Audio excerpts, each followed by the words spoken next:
Pengaruh gerakan pembaruan Islam di Indonesia. Gerakan pembaruan Islam telah berjalan melalui sejarah yang panjang. Perkembangan pembaruan Islam paling sedikit telah melewati beberapa tahapan yang berbeda. Gerakan tersebut juga menyajikan model yang berbeda. Terdapat proses perpaduan yang berkesinambungan dalam berkembangnya proses pembaruan. Gerakan pembaruan Islam di Indonesia mulai muncul di awal abad ke-20 Masehi. Pengaruh gerakan Islam yang sudah berlangsung di Timur Tengah secara perlahan memberikan pengaruhnya di Indonesia.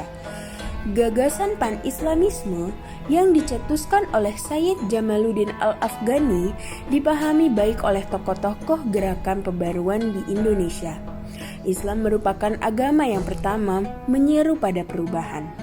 Atas apa dan bagaimana perlunya perubahan secara hanif untuk menuju pada kebenaran yang hakiki.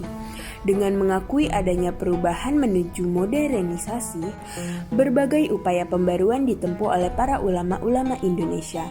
Munculnya organisasi-organisasi sosial keagamaan Islam menandakan tumbuhnya benih-benih nasionalisme dalam pengertian modern. Bangsa Indonesia mulai menyusun strategi untuk bangkit melawan penjajah. Umat Islam harus berperan aktif dalam perjuangan untuk memperoleh kemerdekaan Indonesia. Dari buku Haji Abdul Mukti Ali, dapat diketahui adanya 5 faktor yang mendorong munculnya gerakan pembaruan Islam di Indonesia, yaitu 1. Adanya kenyataan ajaran Islam yang bercampur dengan kebiasaan yang bukan Islam. 2. Adanya lembaga-lembaga pendidikan Islam yang kurang efisien. 3. Adanya kekuatan misi dari luar Islam yang mempengaruhi gerak dakwah Islam. 4. Adanya gejala dari golongan inteligensia tertentu yang merendahkan Islam. 5. Adanya kondisi politik, ekonomi, dan sosial Indonesia yang buruk akibat penjajahan. Para ulama pembaharu Islam melakukan 5 gerakan besar pembaruan, yaitu 1. Membersihkan Islam di Indonesia dari pengaruh kebiasaan yang bukan Islam. 2. Mereformulasi doktrin Islam dengan pandangan alam pikiran modern. 3. Mereformasi penafsiran-penafsiran terhadap ajaran dan kondisi pendidikan Islam. 4. Mempertahankan Islam dari desakan-desakan dan pengaruh kekuatan luar Islam. 5. Melepaskan Indonesia dari belenggu penjajahan.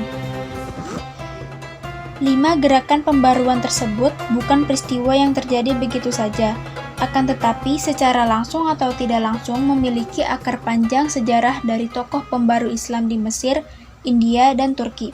Pengaruh tersebut berlangsung melalui proses pendidikan dan bahan bacaan, surat kabar atau majalah. Pada akhir abad ke-19, ada banyak kaum muslim muda Indonesia yang belajar ke Mekah dan Mesir.